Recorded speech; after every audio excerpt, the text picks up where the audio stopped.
Twickenham, 80,000 Friday night, Springboks All Blacks. Why play the game? Cashish. Lots of it. Cash, baby, cash. Great game. World Cup quarterfinal or World Cup final? Ooh. I'm saying quarterfinal, mate. I'm saying quarterfinal. I mean, yeah, I'm guessing the money must be good for that. It is kind of weird going into the World Cup playing basically the two biggest rugby brands in the world playing each other on the eve of the World Cup. Interesting. No, I think they've looked at their World Cup draw and they've decided if one of us doesn't get there or both of us don't get there, we'll have our own final.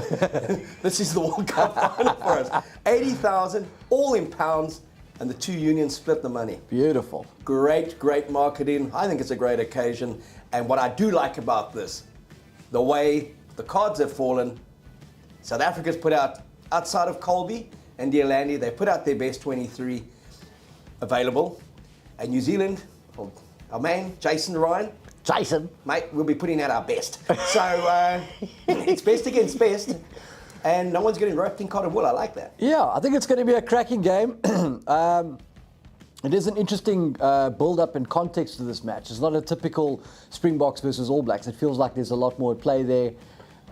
And then obviously the selection of a guy like Kane Moody at outside centre just adds extra spice to it. So I'm very much looking forward to this one. So am I. I just hope they do play in the traditional green and they play in the traditional black.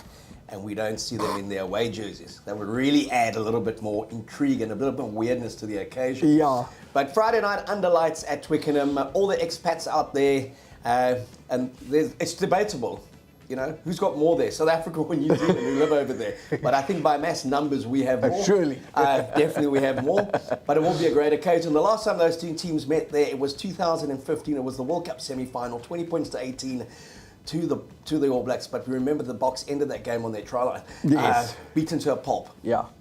Interesting though, if you look at the statistics between the two teams over 100 plus years, when the All Blacks play at home, they win by 10 points. When they play in South Africa, they win by 1 point. And when they play on neutral ground, on average, they win by 5 points. Interesting stats there for you guys to keep. Are you saying Boks by 10? I'm saying Boks always, mate. When it's on a Tuesday, it's always the Boks. As it gets close to the game, we'll start wondering. The biggest news for me, though, is how Jacques Nienaber keeps on reinventing the narrative. Polly is close. Polly is fit, and so is Lukhanyo. There's been so much confusion out there. I got hold of Dominic Rumble from World Rugby and asked, is it a case that they didn't select these guys because if they then take them to the World Cup and they don't make it, they can't play, they can't replace them? And he said, no, the 33 that goes there, it's up to each team's management to decide how they want to use them. And if they send players home, they do, and if they bring players in, they do. So then I don't quite know what the hoo-ha has been about. Then pick them from the outset. Exactly. So I have a theory, and it's not a conspiracy theory. Come on. That's our man on there on the left. That France is going to throw again at the World Cup. My theory is that Pollard will start against Scotland, or at least be on the bench. And that Lukhanyo will be there as well for the latter part. And that they're going to sacrifice Marco van Staden, Keo will come through, and they're going to sacrifice Jaden Hendrickse because of Grant Williams' utility value. I like it, mate. And I wasn't speaking to anyone in the management. That's just my view, okay? I'm still trying to wrap my head around why. So they don't have to officially name their World Cup squad. I think it's on Friday, the 26th, I think is the deadline for naming that squad. They decided to name it early, and in naming it early, they had to leave out these two blokes. And both of these blokes are now allegedly going to be ready to play at the World Cup, and we still haven't reached the deadline. So I don't understand the sort of violin about breaking guys' hearts who you said were in the World Cup squad and now you have to drop them. They should have just taken them from the outset, and if they don't make it, boom, replace them. But when they went with the four scrum halves, when they went with the extra loose forward, well, two options there, Dion Fourie, who can cover a hooker, and Marco van Staden. I think they kind of went in there with a plan that there are dispensable guys there. Would Sia come through? He's come through 40 minutes. We hope he gets through 60 minutes on Friday night at least. Can we just talk about that performance, just for a second? Outstanding, eh? I mean, what more could that guy have done on his comeback? Literally walks back into the team after 3 months or whatever it was, 4 months. Inspires them. That wonderful tackle No, that he mate, made. that was incredible. Huh? When He just refused to stop running. When Jesse screamed in like that, like shutting from a million miles out, and Sia had to cover 50 meters of space, and he took off, I was like, okay, well, this is the end of this guy. Incredible. No, it was an incredible performance, and he just lifts that Boks team. He gives them a different dimension. He's Definitely. an inspirational guy. He's charismatic, and the Boks just look so much better when Sirkalisi is leading them. Yeah. They also just look so much more likable, friendly, and ambassadors of the country. He's just a charismatic character, and he will certainly go down as one of the big names in Springbok and world rugby, given what he's achieved. Looking to do a mighty Macau and go back-to-back 2019 World Cup winners, 2023. That's what they've said the plan. Everything comes down to the 28th of October. The Boks say they'll be there and they'll be winning it. First, All Blacks Friday night. It should be a ripper. All Blacks are weakened. No Frizzell and no Brodie Retallick. That's two of their best players in the pack. I go back to that game in Mount Smart, and we were caught cold. And they played brilliant rugby for the first 15 to 20 minutes. Everything stuck. But there was a moment at 23-17 that we were right back in that game. With a little bit of luck, we score. We dominate the last quarter. When the Peter Steph du Toits, the Dwayne Vermeulens came on the field, our bench had a huge impact to that game. They then showed a bit of class to kind of close the game out.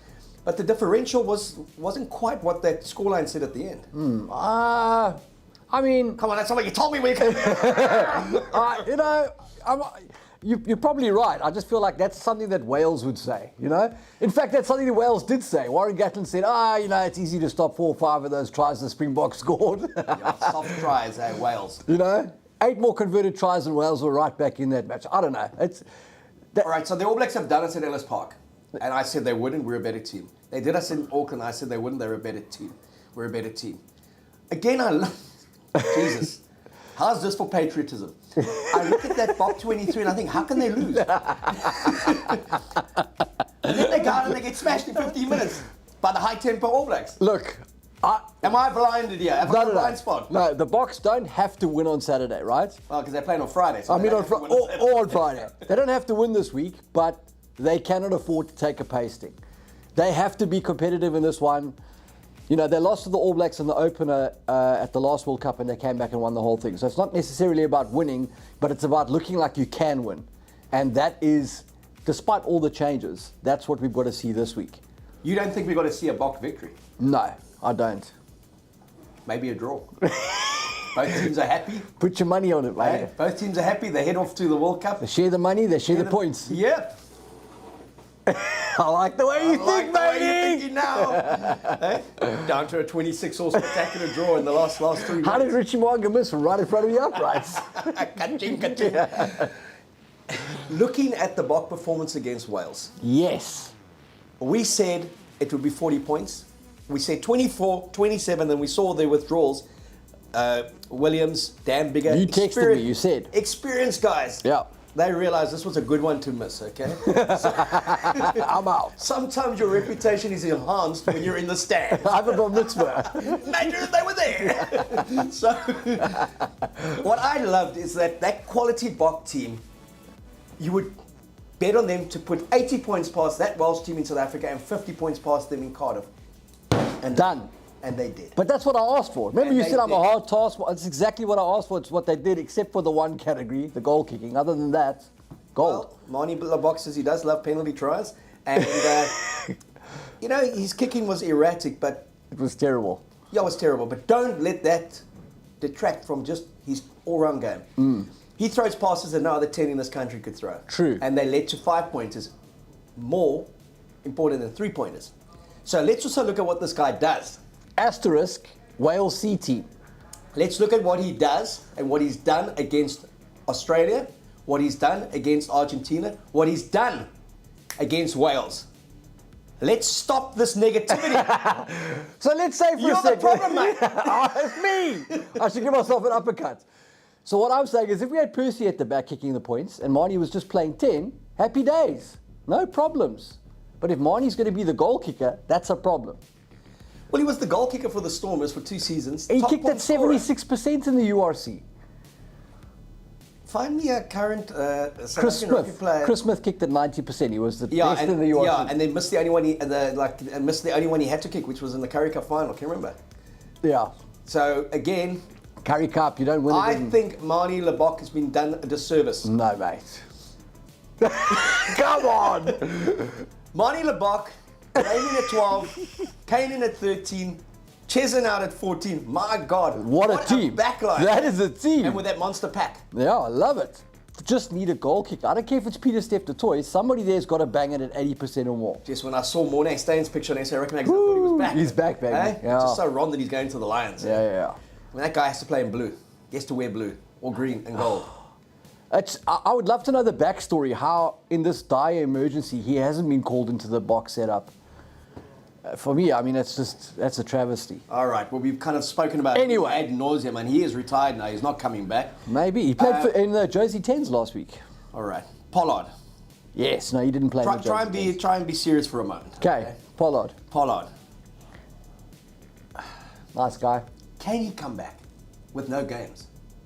I would have said no, but did you see what Sir Khaleesi did on the weekend? Are these guys now just define physics, just define everything? This is a PlayStation generation, mate. You just plug him in and they go.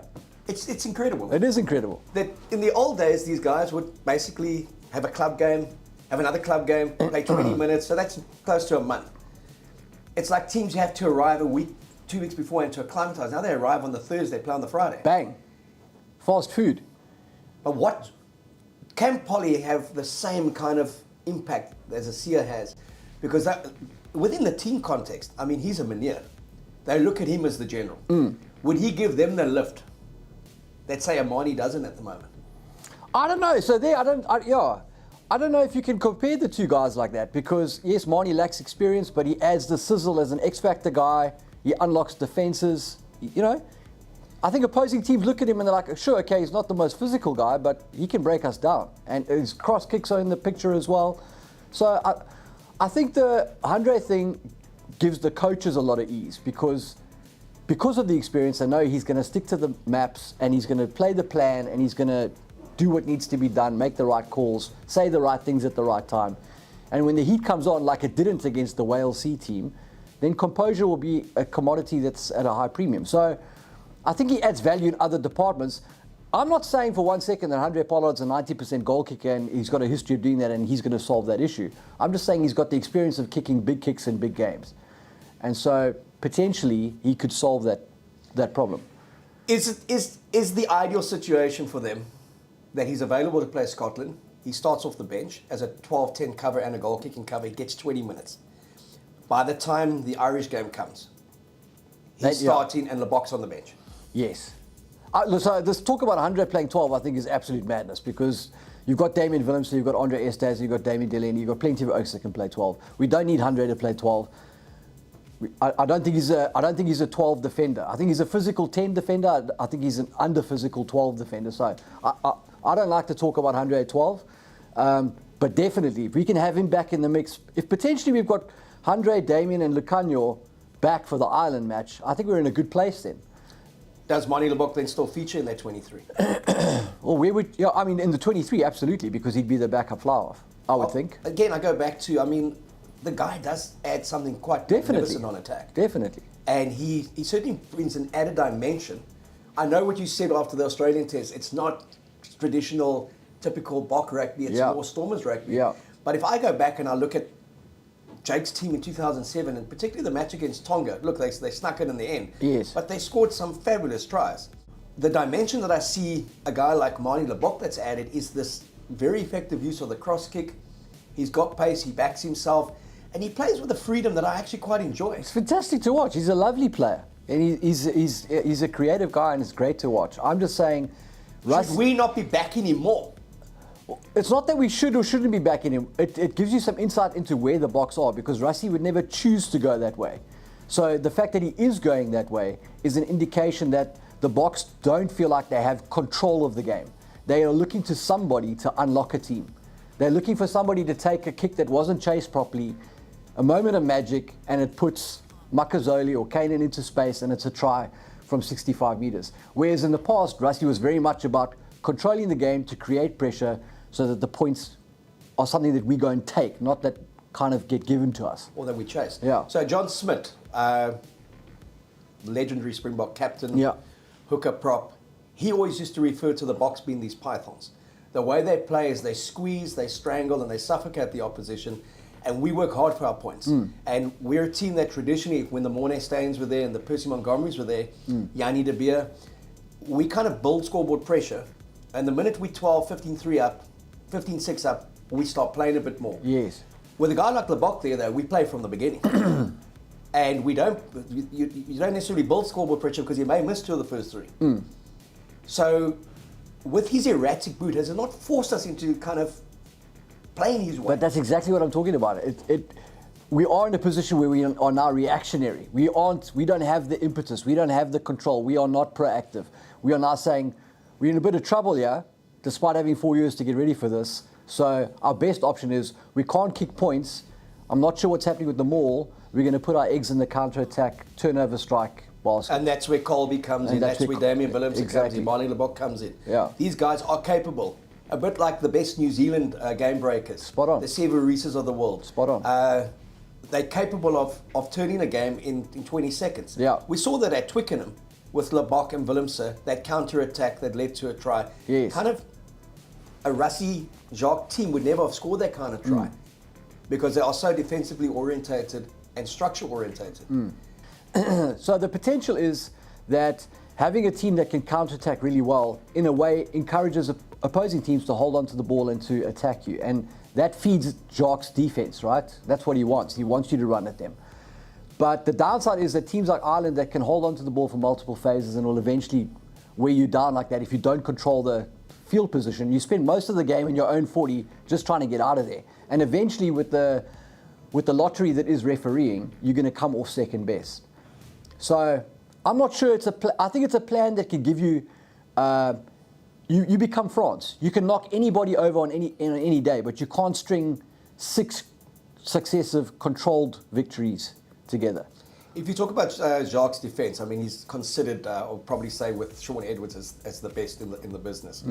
8 tries we've conceded against the All Blacks in the last 2 games. And then if you go back 2 seasons ago, the ease in that first test that Australia cut us up. Yeah. There is a way to beat our defense. Not necessarily consistently, but you only need to lose 1 in this World Cup.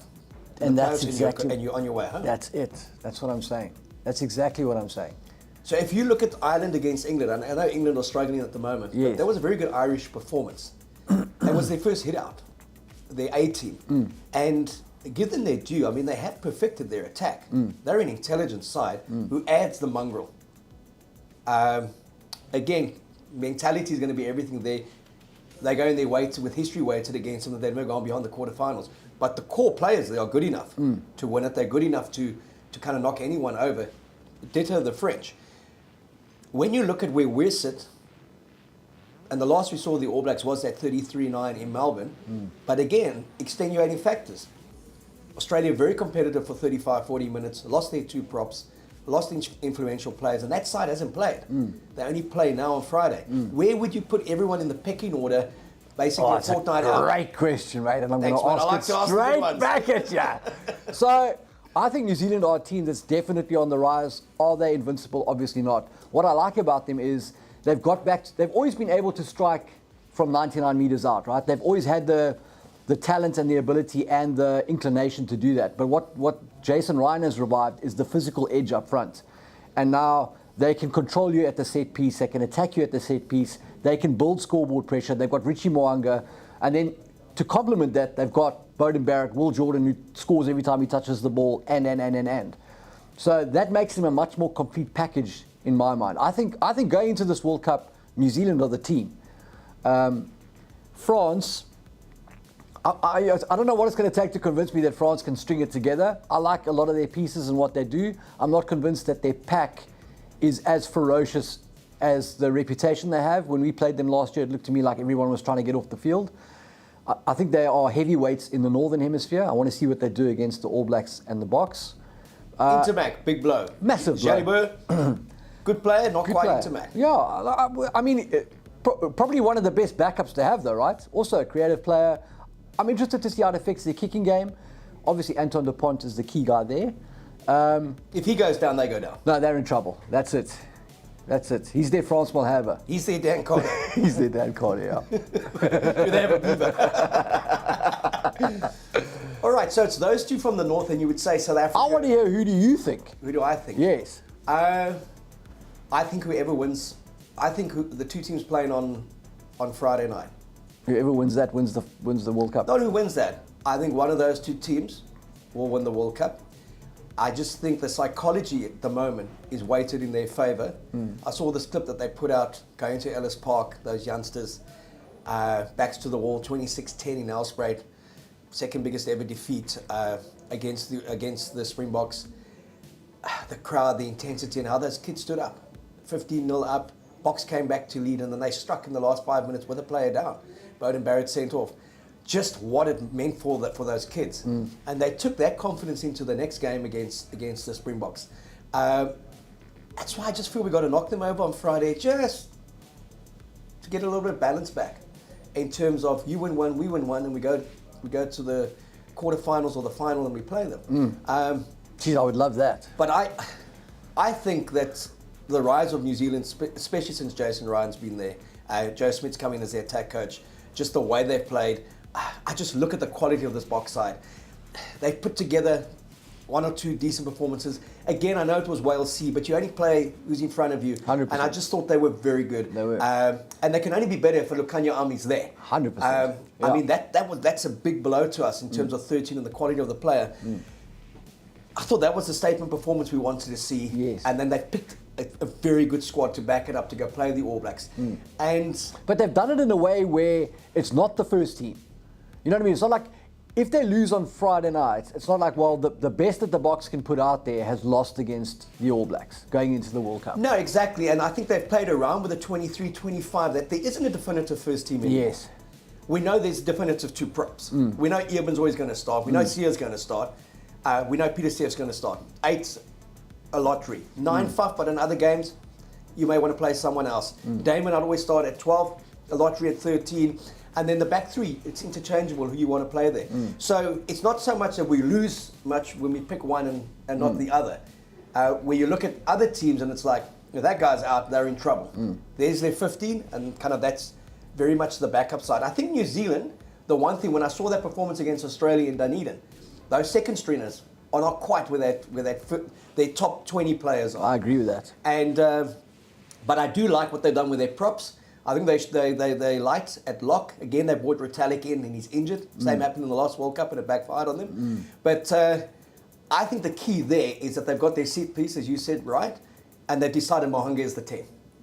And how do they stop Bowden Barrett in? Spot on. Either at 15 or he comes off the bench. But this dual attack play, then Barrett's at 10, then Mohanga's Disaster. at 10. Mohanga controls. He's a beautiful 10 in the traditional way. Agreed. Bowden Barrett's a magnificent athlete. So I would liken those two to a US van der Westhuizen at 9 and a Farida Prayer. One was the most complete scrum half, Farida Prayer. The other one was the most complete athlete, US van der Westhuizen. And then how would you accommodate them? You play Joost on the wing. Brilliant. So I think they've got that right. I really do like the look of our 23. Again, the confidence that's there.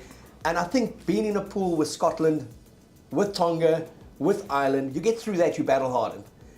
You've played tough games to get there. And there's also that luxury you can drop a game, as we saw in the last World Cup. So, yeah, I'm a lot more excited. But I'm looking forward to this game because it's not a Mickey Mouse hit out on Friday night. It is actually a test match between the old enemies, and there's a lot to gain from it. And the psychology of World Cups and the psychology of playoff matches is when one team goes in there with a bit more history, it does play a factor. Yeah. Is that all you got to say after that monologue? I'm going to say yes. Yes. No, I think you're spot on. And I think... Give us the raw! I think it is important that the Springboks give a good account of themselves in this one, because we saw what happened in terms of morale after Australia. We backed it up with not a victory, and it was messy. And I don't think we want to take that taste in our mouths to the World Cup. The tempo that they talk about, and this is what they did in Mount Smart. They played with a tempo that kind of really shocked us. But they couldn't, you've got to be so fit to play with that tempo, and they couldn't really sustain it after 30 minutes. And our heavies came on, kind of settled it down. made the contest a contest at the breakdown where I mean, that opening 20 minutes, it's like they were playing against an unopposed team. The exits were so easy, the rhythm was there from quick phase ball, and then the minute Peter Steph came on and Dwayne came on, slowed it down completely. Can we live with their pace? I think we can. I think there is an element of truth to what we were hypothesizing about their training this season and how they've gone into games looking absolutely out of puff. And I think Friday night's going to be interesting. You know, I think we may be talking about the bomb squad next week, because I think Erkies Neyman, Jean Klein, and those guys are going to come off the bench with Trev and Ox and do some proper damage. It is an incredible bench. And you may see a kind of similar performance to the one we saw on the Gold Coast. When that second half, probably one of the best Bok bench performances. It shouldn't have come down to a last-minute penalty from Elton. We were in such control. Although they have improved in terms of their mindset, their mongrel. I mean, this guy, Jason Ryan, what he did at the Crusaders, what he did for Fiji, and what he's done for the All Blacks, give him his dues. And it's nice to see an All Black play with a bit of mongrel. Great, the world great needs variety. it, Absolutely, the physicality. man. Yeah. Last thing before we kind of get on with our day, Zels, editor of SA Rugby magazine, and deservedly so. Despite the emails. Despite all the emails in your inbox, I mean, you're a magnificent editor. 164-page World Cup special coming out. The tagline is "Just do it again," and they're more than capable of doing it. The elephant in the room. Match officials, bunker system, yellow cards, red cards.